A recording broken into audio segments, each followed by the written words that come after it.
Cloud की दुनिया में एक शांत लेकिन बहुत ही जबरदस्त जंग छिड़ी हुई है। ये कोई कंपनियों की लड़ाई नहीं है, बल्कि ये उन सिलिकॉन चिप्स की है जो हमारी पूरी डिजिटल दुनिया को चला रहे हैं। और पता है, इस जंग का जो नतीजा है ना, वो शायद आपको चौंका दे। तो यहीं पर सबसे बड़ा सवाल खड़ा होता है, Amazon वेब सर्विसेज जो क्लाउड का बेताज बादशाह है, वो भला इंटेल और AMD जैसे दिग्गजों को टक्कर देने के लिए अपने खुद के चिप्स क्यों बना रहा है? मतलब पहली नजर में तो ये बात कुछ हजम नहीं होती, या शायद होती है।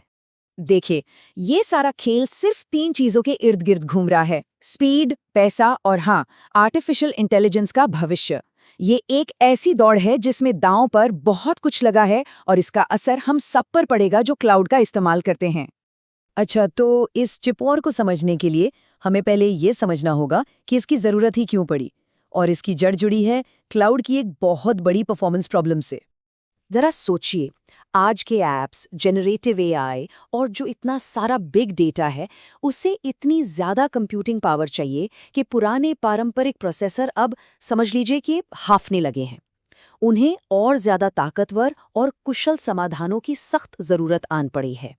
तो इसी प्रॉब्लम के जवाब में AWS ने अपनी एक ज़बरदस्त रणनीति बनाई, कस्टम सिलिकॉन।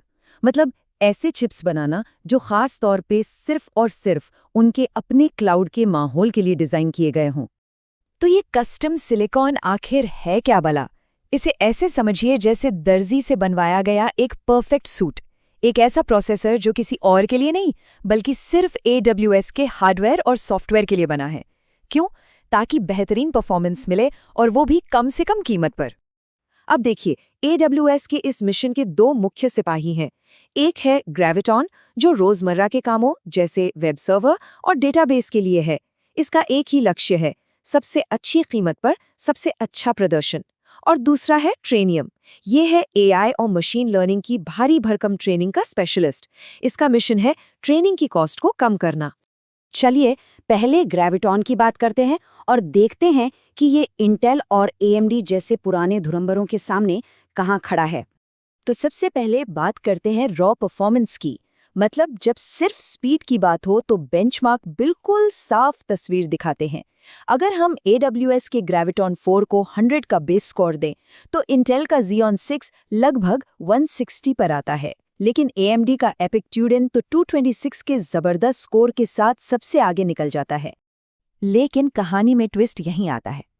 देखिए, सिर्फ रॉ पावर ही सब कुछ नहीं होता। जैसे ही आप लागत को इस समीकरण में ले आते हैं, पूरी की पूरी गेम ही पलट जाती है। कोड कंपाइलेशन जैसे कामों के लिए ग्रेविटॉन 4 अचानक सबसे सस्ता ऑप्शन बन जाता है। ये असल में कीमत और परफॉर्मेंस की लड़ाई है, और उस मैदान में ग्रेविटॉन जीत जाता है। और इससे पता चलता है कि ग्रेविटॉन को कुछ खास कामों के लिए ही तराशा गया है। ये data compression, code compilation, web server और इन मेमोरी डेटाबेसेस जैसे कामों के लिए कीमत के हिसाब से बेहतरीन परफॉर्मेंस देता है। और AWS यहीं रुकने वाला नहीं है।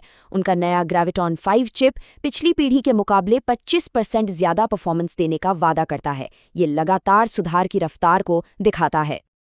अब चलते हैं इस जंग के दूसरे और शायद सबसे अहम मोर्चे पर, आर्टिफिशियल इंटेलिजेंस। यहाँ सीधी टक्कर है AWS के ट्रेनियम और मार्केट लीडर NVIDIA के बीच। ट्रेनियम का विकास तो कमाल की तेजी से हुआ है।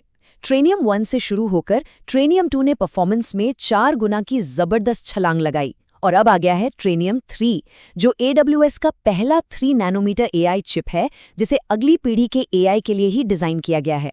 और ये सिर्फ कागजी बातें नहीं हैं। ट्रेनियम 3 पर आधारित अल्ट्रा सर्वर्स ट्रेनियम 2 के मुकाबले 4.4 गुना ज्यादा परफॉर्मेंस देते हैं। ये एक बहुत बहुत बड़ी छलांग है। और परफॉर्मेंस के साथ साथ एक और जरूरी चीज है, एनर्जी एफिशिएंसी। ट्रेनियम 3 अपने पिछले वाले से 4 गुना ज्यादा बिजली बचाता है। इसका सीधा मतलब है कम लागत और पर्यावरण पर भी कम असर। असल दुनिया में इसका असर साफ दिख रहा है। एंथ्रोपिक जैसी बड़ी AI कंपनियां ट्रेनियम का इस्तेमाल करके अपनी ट्रेनिंग और इन्फेरेंस लागत में 50% तक की भारी कटौती कर रही हैं। ये एक गेम चेंजिंग फायदा है। लेकिन रुकिए, इसका मतलब ये बिल्कुल नहीं है कि NVIDIA खेल से बाहर हो गया है। AWS अभी भी अपने नए P6e इंस्टेंस में NVIDIA के सबसे नए GB200 GPU ऑफर कर रहा है। यहाँ मुख्य विचार किसी को बदलने का नहीं है, बल्कि विकल्प देने का है। तो इन सब का उन लोगों के लिए क्या मतलब है जो क्लाउड पर ऐप्स और सर्विसेज बना रहे हैं? इसका मतलब है कि हम एक नए युग में प्रवेश कर रहे हैं, जिसे कहते हैं उद्देश्य निर्मित कंप्यूटिंग का युग। अब डेवलपर्स के पास एक पूरा टूल किट है। सामान्य कामों के लिए ग्रेविटॉन, बड़े एआई मॉडल ट्रेन करने के लिए ट्रेनियम, एंटरप्राइज ऐप्स के लिए इंटेल, शुद्ध रॉ परफॉर्मेंस के लिए एएमडी और सबसे एडवांस्ड एआई के लिए एनवीडिया। मतलब अब हर काम के लिए एक सही टूल मौजूद है। तो सबसे जरूरी बात यह है कि अब चुनने की शक्ति क्लाउड यूजर्स के हाथ में है।